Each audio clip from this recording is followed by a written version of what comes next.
Esta vez sin investidura. No le voy a preguntar por la investidura, que está todavía, que no sabemos qué va a pasar, pero sí le voy a preguntar por esto. ¿Hubiera sido sorprendente que se le aplicara la doctrina Botín?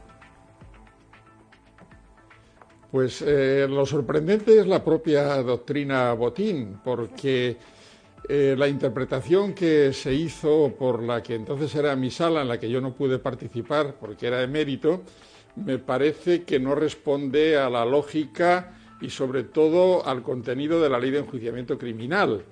Existe un precepto exactamente igual que han aplicado desde 1882, y ahí está en la ley y no lo han modificado, en el que durante más de 100 y pico de años a nadie se le ocurrió aplicar la doctrina Botín y decir que la acusación particular popular no podía abrir el juicio oral.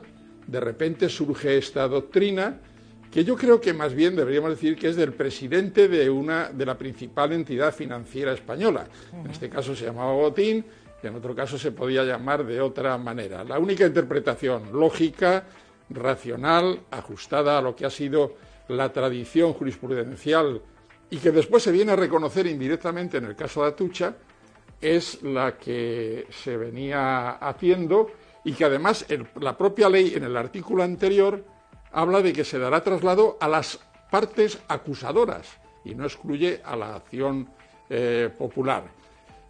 Por tanto, yo creo que los espectadores deberían tener muy claro que nuestro sistema distingue tres clases de delitos: los privados, que son la calumnia, la injuria y hasta hace unos años el adulterio y el amancebamiento, sí, en lo cual era lógico que no participasen extraños; los semiprivados, que solamente pueden ser perseguidos por el ofendido, por simplificar la mayor parte de los delitos que los clásicos, que ya tenemos muchos años, conocíamos como delitos contra la honestidad, el estupro, etcétera, etcétera.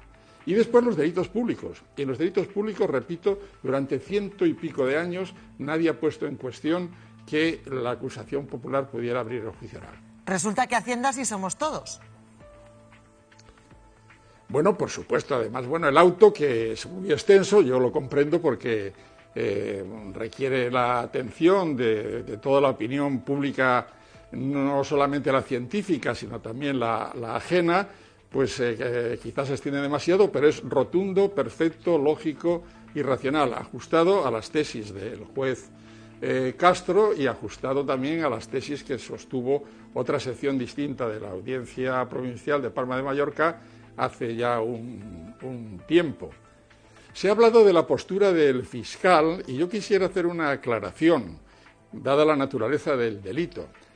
El fiscal sostiene que la defraudación a Hacienda es inferior a 120.000 euros, lo cual quiere decir que sostiene que la infanta Cristina es una defraudadora a Hacienda.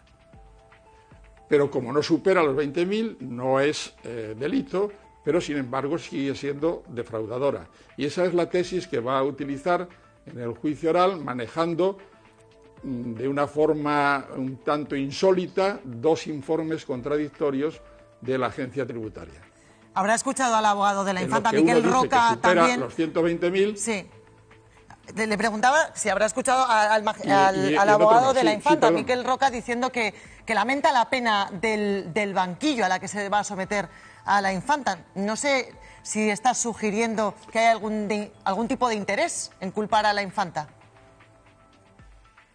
No, por supuesto, la pena, lo ha dicho hasta el Tribunal Constitucional, que sentarse en el banquillo es un gravamen, es una cosa muy gravosa, pero por él han pasado muchísimos españoles y entonces se rompería el principio de igualdad.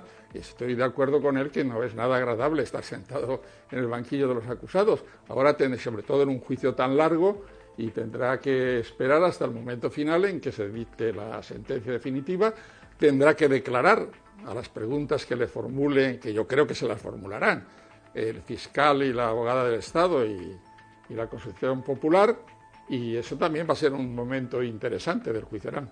Aclarado todo el asunto del caso Nos, déjeme preguntarle por el escándalo de corrupción del Partido Popular en Valencia, porque a ver si usted nos saca de dudas. A muchos les sorprende que con la operación, la macrorredada que hemos visto estos días, ayer por la tarde, Alfonso Rus y otros muchos no acabaran en la cárcel. ¿Hay alguna explicación a esto?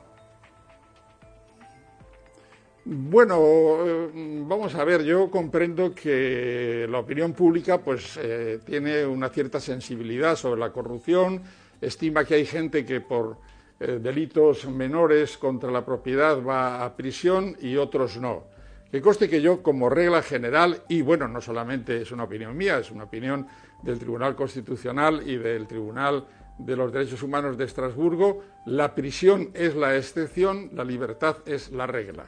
Lo deseable es que todos vayan al juicio desde la libertad, entre otras cosas, para preparar mejor su defensa. Pero yo entiendo que mucha gente piense por qué unos van a la cárcel y otros no, cuando yo considero gravísimo, porque es un torpedo debajo de la línea de flotación de la democracia, lo que estamos descubriendo ahora en Valencia y en general la corrupción.